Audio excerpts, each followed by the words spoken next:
Welcome to RAG TV. భారత్లో నిర్మాణ రంగం అంతకంతకు అభివృద్ధి చెందుతోంది. దేశంలోని మెట్రో నగరాలతో పాటు పట్టణాల్లోనూ భారీ భవనాలు వెలుస్తున్నాయి. అయితే నిర్మాణ వ్యర్థాల వల్ల కాలుష్యం పెరుగుతోందన్న ఆందోళన సర్వత్రా వ్యక్తమవుతోంది. అందుకే నిర్మాణ రంగ సంస్థలు హరిత భవనాల నిర్మాణం వైపు మొగ్గు చూపాలని ఇండియన్ గ్రీన్ బిల్డింగ్ కౌన్సిల్ సూచిస్తోంది. గ్రీన్ బిల్డింగ్ ప్రమాణాలతో ఇంటిని నిర్మిస్తే విద్యుత్, నీటి ఆదాతో పాటు పర్యావరణ పరిరక్షణతో ఆరోగ్యంగా జీవించవచ్చని నిపుణులు చెబుతున్నారు.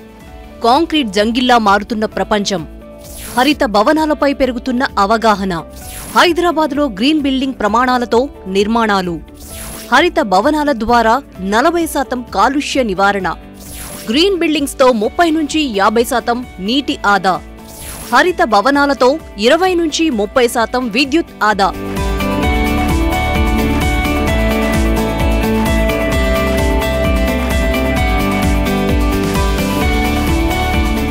దేశంలో నిర్మాణ రంగం మంచి జోరు మీదుంది. ఆకాశమే హద్దుగా ఆకాశ హర్మ్యాలను నిర్మిస్తున్నారు. హైదరాబాద్ సహా అన్ని మెట్రో నగరాల్లో ప్రపంచ స్థాయి కార్యాలయాల భవనాలు నిర్మిస్తూ నిర్మాణ రంగంలో ప్రతి సంవత్సరం విస్తీర్ణం పెంచుకుంటూ పోతున్నారు. స్థానిక సంస్థలతో పాటు జాతీయ, అంతర్జాతీయ సంస్థలు పోటీపడి మరీ భారీ కట్టడాలను కడుతున్నాయి. రోజురోజుకు పెరుగుతున్న జనాభాకు తగ్గట్టుగా కార్యాలయాల, గృహ అవసరాల మేరకు నిర్మాణాలు సైతం పెరుగుతున్నాయి. అయితే నిర్మాణ సమయంలో పెద్ద ఎత్తున కాలుష్య ఉద్గారాలు వెలువడుతుండటం ఆందోళన కలిగిస్తోంది. నగరాల్లో 40% కాలుష్యం రియల్ ఎస్టేట్, ఇన్ఫ్రా నుంచే వస్తోందని JLL వంటి సంస్థల నివేదికలు చెబుతున్నాయి. కాలుష్య కారకమైన అతి సూక్ష్మ కణాలు ప్రపంచంలోని 20 నగరాల్లో 18 నగరాలు మన భారత్లోనే ఉన్నాయి. ఇందులో హైదరాబాద్ నగరం సైతం ఉండటం ఆందోళన కలిగిస్తోంది.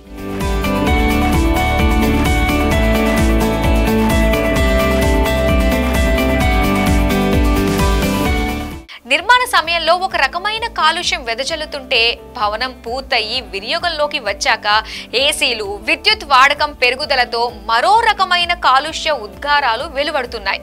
వేసవితో సంబంధం లేకుండా ప్రస్తుతం ఇళ్లలో విద్యుత్ వినియోగం బాగా పెరిగిపోయింది. దీంతో కరెంటు బిల్లులు మరింతగా జేబుకు చిల్లు పెడుతున్నాయి. వీటిని తగ్గించడం ద్వారా ఉపరితల ఉష్ణోగ్రతలు పెరగకుండా చూసుకోవచ్చు. నిర్మాణాల నుంచి వెలువడుతున్న 40% కాలుష్య ఉద్గారాలను సాధ్యమైనంత వరకు తగ్గించుకోవచ్చని చెబుతోంది ఇండియన్ గ్రీన్ బిల్డింగ్ కౌన్సిల్. ఇల్లే సహజ సిద్ధంగా చల్లగా ఉండేలా, పగటిపూట లైట్లతో సంబంధం లేకుండా వెలుతురు ఉండేలా ఇంటి వాతావరణం ఉంటే సాధ్యమైనంత తక్కువగా విద్యుత్ వాడకం ఉంటుంది. ఈ క్రమంలోనే ఇండియన్ గ్రీన్ బిల్డింగ్ కౌన్సిల్ హరిత భవనాలను ప్రోత్సహిస్తోంది. గ్రీన్ బిల్డింగ్ ప్రమాణాలను పాటించే నిర్మాణ ప్రాజెక్టులకు రేటింగ్ ఇస్తోంది. నిర్మాణ సంస్థ చేసుకున్న దరఖాస్తులో పొందుపర్చే అంశాల ఆధారంగా IGBC పాయింట్లను కేటాయిస్తోంది. ప్రాజెక్టును బట్టి సిల్వర్, గోల్డ్, ప్లాటినం రేటింగ్ ఇస్తారు. ఈ క్రమంలో పెద్ద నిర్మాణ ప్రాజెక్టులన్నీ భవనాలపై పడిన నీటిని నిల్వ చేసుకునేలా భారీ ట్యాంకులను భూగర్భంలో నిర్మిస్తున్నాయి. బోర్వెల్స్ రీఛార్జ్ అయ్యేలా ఇంజెక్షన్ వెల్స్, ఇంకుడు గుంతలను నిర్మిస్తున్నారు. గృహ అవసరాలకు వినియోగించే నీటిని తిరిగి ఉపయోగించుకునేలా మురుగు శుద్ధి కేంద్రాలను ఏర్పాటు చేసుకుంటున్నారు. ఇక్కడ శుద్ధి చేసిన నీటిని గార్డెనింగ్ కు, ఇంట్లో టాయిలెట్ ఫ్లషింగ్ కు ఉపయోగించేలా ఏర్పాట్లు చేస్తున్నారు. ఫలితంగా నీరు చాలా వరకు తిరిగి వినియోగం అవుతుంది. ఇలా హరిత భవన ప్రమాణాలతో నిర్మించిన ప్రాజెక్టుల్లో 30 నుంచి 50% వరకు నీటిని ఆదా చేయవచ్చు.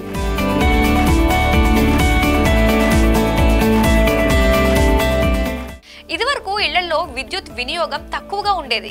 కానీ ఇప్పుడు ఎలక్ట్రానిక్ ఉపకరణాలు పెరిగిపోయాయి. కూలర్లు, ఏసీలు వాడకం బాగా పెరిగిపోయింది. అందుకని నిర్మాణ సమయంలోనే గది ఉష్ణోగ్రతలు కొంతవరకు తగ్గించే సామాగ్రిని ఉపయోగిస్తే చాలా వరకు సమస్య తీరినట్లేనని నిర్మాణ రంగ నిపుణులు చెబుతున్నారు. హరిత భవన ప్రమాణాలతో నిర్మించిన ఇంటిలో 20 నుంచి 30% మేర విద్యుత్తును ఆదా చేసుకోవచ్చు. గ్రీన్ బిల్డింగ్ కాన్సెప్ట్ లో అన్ని ప్రమాణాలను పాటిస్తే వాయు, నీటి కాలుష్యంతో పాటు శబ్ద కాలుష్యం సైతం తగ్గించుకోవచ్చు. ఫలితంగా అందులో నివసించే వారి ఆరోగ్యంతో పాటు ఉత్పాదకత పెరుగుతోందని అధ్యయనాలు చెబుతున్నాయి.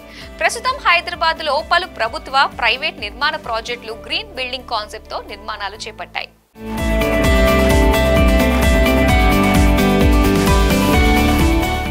నిర్మాణంలో భవనాలు, సామాగ్రితో పాటు నిర్మాణ సామాగ్రి తయారయ్యే విధానానికి Indian green building council rating ఇస్తోంది. గ్రీన్ ప్రో ధృవీకరణ పొందిన 500కు పైగా ఉత్పత్తుల వాడకంతో పర్యావరణ హితంగా ఉంటాయి.